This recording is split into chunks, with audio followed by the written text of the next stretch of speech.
नमस्कार, कैसे हैं आप लोग? मेरे ख्याल से अच्छे होंगे। स्वागत करता हूं एक नए कार्यक्रम में जिसका नाम है ग्लोबल पॉलिटिक्स प्रेप। इस कार्यक्रम के तहत हम लोग चर्चा करेंगे वैश्विक मुद्दों की, चाहे वो आर्थिक हो, चाहे वो राजनीतिक हो और चाहे उनका संबंध समाज संस्कृति से हो। आज का ऐसा ही टॉपिक हमने लिया है जिसमें हमारे साथ हैं अजीत सर। अजीत सर इस पर अपने विचार व्यक्त करेंगे और हम लोग ये कोशिश करेंगे कि ये मुद्दा आपको समझ में आए और चाहे परीक्षाओं की दृष्टि से आप देख रहे हैं या सामान्य जानकारी की दृष्टि से देख रहे हैं, आपके लिए ये फायदेमंद हो। एक विषय इस समय बहुत चर्चा में रहा और वो चर्चा में बहुत ज्यादा तब आ गया जब शांति के नोबेल पुरस्कार की घोषणा हुई। जब ये नोबेल पुरस्कार घोषित किया गया तो एक दावा सामने आया आप लोगों के।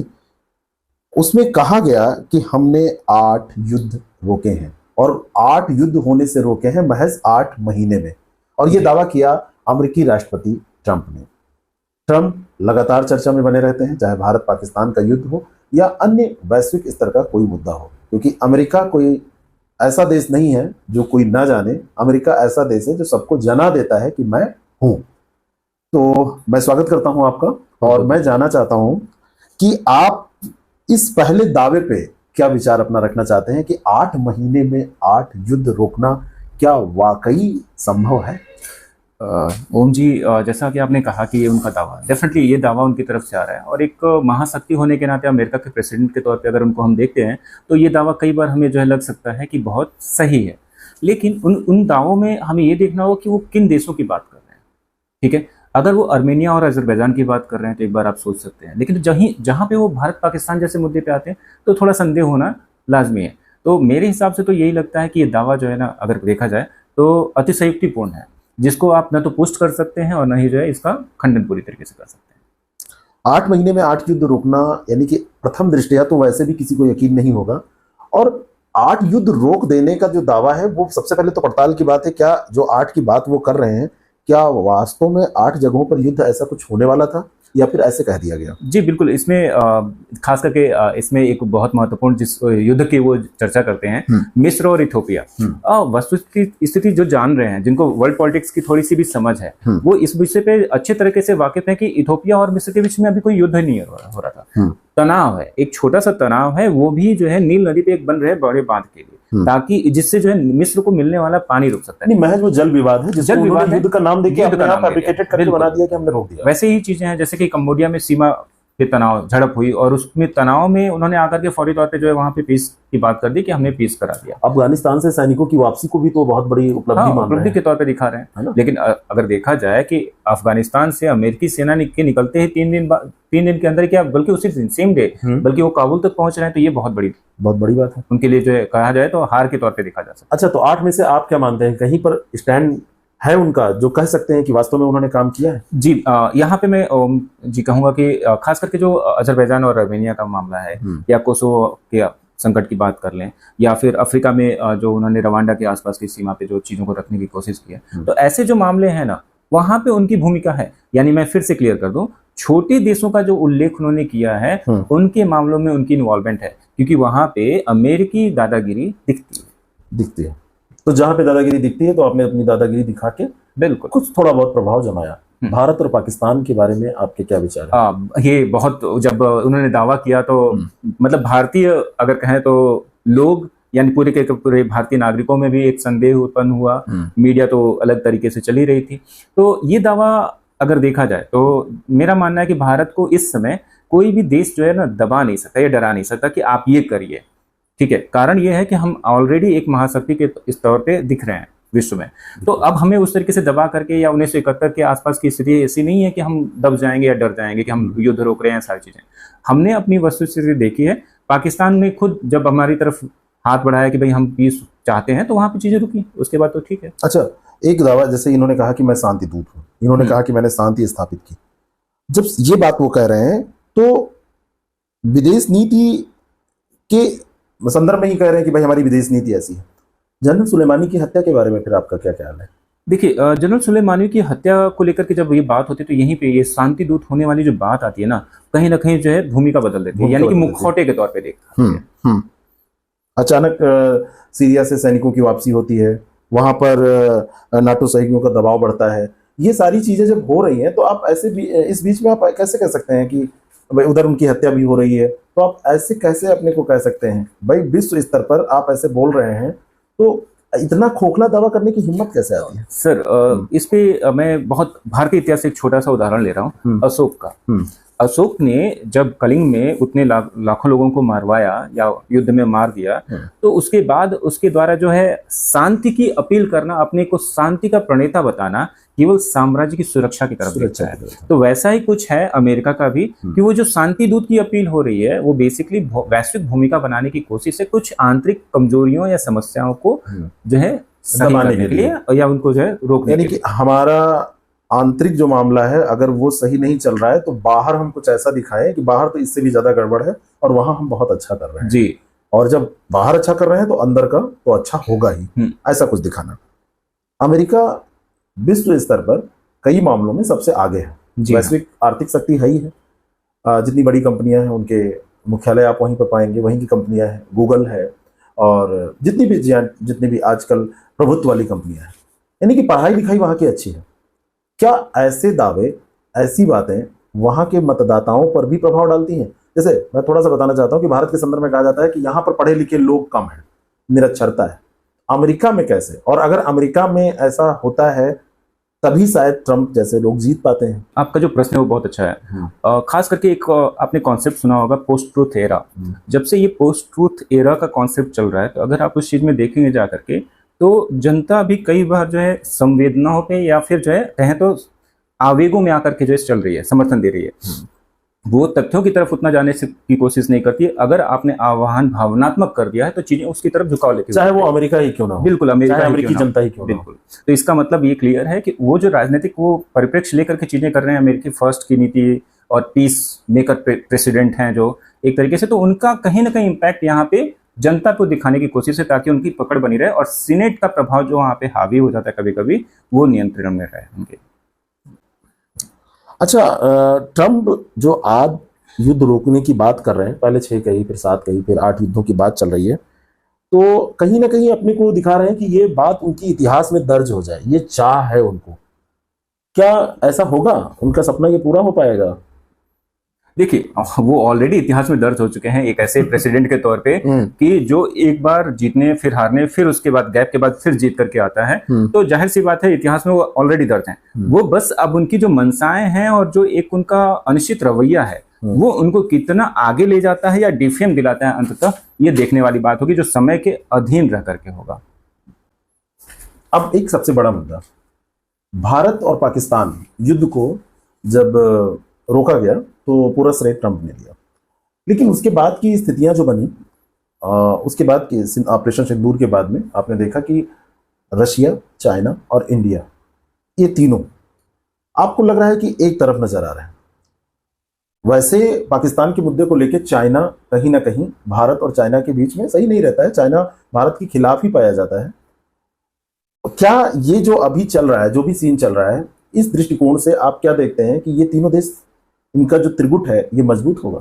देखिए ओम जी, आपको पता होगा कि विदेश नीति या चाणक्य की भी नीति कभी कभी अगर आप क्लियर करेंगे तो ये स्पष्ट हो जाता है कि कोई भी जो है ना अस्थाई शत्रु नहीं हो सकता आपका, ना अस्थाई शत्रु ना अस्थाई मित्र हो सकता है। रही बात यहाँ पे ये देखने की, तो ट्रंप की जो नीतियां हैं वो कहीं ना कहीं अमेरिका की जो फर्स्ट अमेरिका पॉलिसी है उसकी तरफ से जब आ रही है, तो भारत, चीन और रूस को एक पाले में लेके आ रही है। और इसमें खास और अच्छी बात यह है कि भारत एक जो है ऐसा पेवियट बन चुका है जो शक्ति संतुलन स्थापित करेगा। यानी आपके कहने का मतलब है कि इसका लीडर, नेतृत्वकर्ता भारत आगे हो सकता है इस त्रिगुट का? नेतृत्वकर्ता से ज्यादा मैं कहूंगा नेतृत्वकर्ता के तौर पे तो सभी आएंगे, लेकिन भारत की महती भूमिका होगी। क्योंकि आप अगर गौर करो तो रूस और चीन में हम लोकतंत्र की बात करते वक्त ठिठकते हैं, लेकिन भारत को एक ऐसे मापदंड के तौर पे देखा जाता है वैश्विक परिदृश्य में भी कि वो लोकतंत्र है और सबसे बड़ा लोकतंत्र है, सबसे बड़ा। तो ये चीज आ जाती है। दूसरी तरफ आपने जो प्रश्न पूछा था, चीन का जो है रुझान पाकिस्तान की तरफ जा रहा है, तो जाहिर सी बात है हमेशा माना ही जाता है कि रहता ही है। उसके अपने कुछ नियतार्थ हैं। पाकिस्तान के साथ चीन के कुछ हित जुड़ते हैं जो उसे हिंद महासागर में आने का सीधा रास्ता देता है, और कुछ संसाधनों के मामले में भी। दूसरी तरफ भारत जैसी शक्ति जो उभर रही है उसके पड़ोस में, तो हर देश को जो कि महसूस होता है, हमें भी चीन के साथ ऐसा महसूस होता है। तो वहां पे वो शक्ति संतुलन बनाने की कोशिश है। फॉर एग्जाम्पल, जैसे भारत जो है दक्षिण एशियाई, अगर कहें तो दक्षिण पूर्व एशियाई देशों के साथ जो है संबंध बना करके चीन को संतुलित करने की कोशिश कर रहा हूँ। बिल्कुल। और वैसे भी जो वैश्विक राजनीति है या हमारे संबंध ऐसे ही चलते हैं कि कितना हमारे हित जो हैं उनमें कितना संतुलन बना सके, और अगर हितों का टकराव होने लगता है तो दुराव भी होने लगता है। बिल्कुल। तो जैसे परिवार चलते हैं ऐसे वैश्विक संबंध भी चलते हैं, और वही बात कि कोई स्थायी ना शत्रु होता है ना मित्र होता है, ऐसे ही चलता रहता है। अच्छा, अब ऐसी स्थिति आएगी, अब जैसे आपने ही कहा उसी से मैं प्रश्न पूछ रहा हूँ कि अगर भारत और रसिया दोनों में से अमेरिका को चुनना हो तो अमेरिका किसे चुनेगा? देखिए, जब भी चुनने की बात आएगी तो रूस की बजाय वो अपने लिए भारत को चुनेगा। भारत को इसलिए चुनेगा लेकिन अगर बात इसके, मैं माफी चाहता हूं बट उल्टा कर रहा हूं, अगर भारत को चुनना हो किसमें, तो हमेशा रसिया को चुनने की कोशिश करेगा, क्योंकि वो रिलायबल पार्टनर के तौर पर उसको दिखता रहा है। वर्तमान में दुनिया मल्टीपोलर हो गई है, ये आप मानते हैं? हाँ, मल्टीपोलर तो है। तो मल्टीपोलर में फिर पोल कौन कौन से? मैं इससे ज्यादा अच्छा समझता हूँ कि आप ये पूछिए कि इस मल्टीपोलर पोल में कहीं कोई गुट तो नहीं बन रहा है। कोई गुट तो नहीं बन रहा है। जैसे अमेरिका हमेशा अपने को मानता है दादा, एक वो बना के रखता है कि जो मैं कहूंगा वही होगा, न उससे रत्ती भर कम न रत्ती भर ज्यादा।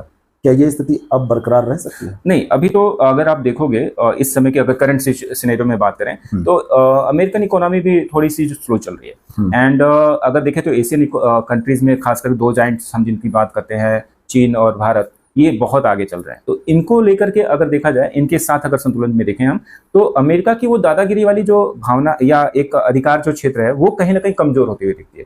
वो छोटे देशों में तो काम कर सकती है, वो अफ्रीका के देशों में काम कर सकती है एक बार के लिए, लेकिन भारत और चीन जैसे देशों पे काम नहीं आएगा। पाकिस्तान का क्या होगा? पाकिस्तान का ये सवाल अच्छा है, लेकिन पाकिस्तान फिर से जो है अमेरिका से एड्स ले रहा है। अब देखते हैं कि उसका क्या, तो चाइना से भी तो ले रहा है, और अगर भारत और चाइना करीब आ जाएंगे तो चाइना फिर पाकिस्तान का क्या करेगा? देखिए, वो उसके साथ संतुलन बना के रखेगा, छोड़ेगा नहीं। नहीं, छोड़ नहीं सकता है, क्योंकि फिर उसको पता है कि कोई भी स्थायी नहीं है संबंध।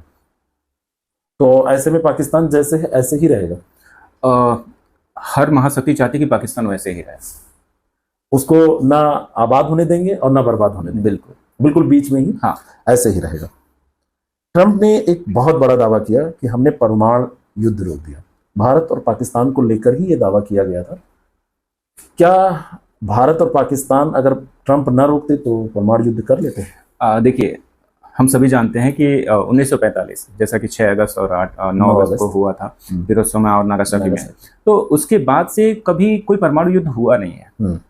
बहुत सारी परमाणु शक्तियां आपस में टकराने के करीब आ गई। भारत पाकिस्तान के कई बार उसके बाद युद्ध हुए, 1998 का भी युद्ध आप देख सकते हो। तो मतलब यानी कि कारगिल वार की हम बात करें तो वहां पे भी चीजें हैं, लेकिन वहां पे भी हमने परमाणु हथियारों का उपयोग नहीं करने की बात की। अभी इजराइल और ईरान के बीच में हो रहा था, इतना संघर्ष हुआ, उत्तर कोरिया और अमेरिका के बीच में इतना तनाव बढ़ गया, जैसे लगा कि हो जाएगा, बट हुआ नहीं।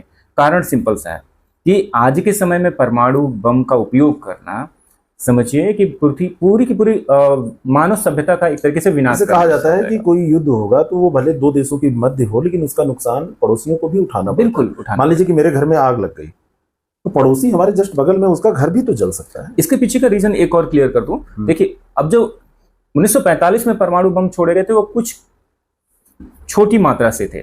आज के जो परमाणु बम है उनसे बहुत ज्यादा विकसित है, यानी कि इनकी जो क्षमता है, कैपेसिटी, वो बहुत ज्यादा है। तो भारत और पाकिस्तान, सपोज करिए कि पाकिस्तान अगर भारत में जो है परमाणु बम छोड़ता है, तो ऐसा तो नहीं है कि बहुत दूर ला करके छोड़ पाएगा, क्योंकि तब वो ट्रेस किया जा सकता है। जब भी वो करेगा तो नजदीकी क्षेत्र में करने की कोशिश करेगा। तो नजदीकी क्षेत्र में जब वो परमाणु बम का उपयोग करेगा तो इसका सीधा सा इम्पैक्ट पाकिस्तान के क्षेत्र में पड़ेगा। सीमा कोई ऐसी तो है नहीं कि जो रोक देगी उस चीज को। बिल्कुल सही कहा आपने। और दूसरी बात यह है कि अगर फैटमैन और लिटिल बॉय का अभी भी दंश झेल रहा है जापान, तो आपने जैसा कहा कि अब आज की जो तकनीक है वो तो बहुत आगे निकल चुकी है, तो इतनी बड़ी मूर्खता कोई वैसे देश सामान्यतः करेगा नहीं। मतलब सीधा सा था कि वो उनका दावा है। अब उस दावे के पीछे की सच्चाई हम और आप अच्छे से समझ सकते हैं, या जो विशेषज्ञ वो बहुत अच्छे से समझते हैं कि ये दावा है जस्ट। अंत में हम ये कह सकते हैं कि ये भावनात्मक रूप से लोगों को लुभाने के लिए किया गया एक दावा है, जो ऐतिहासिक तौर पर और तथ्यात्मक तौर पर अति कमजोर है।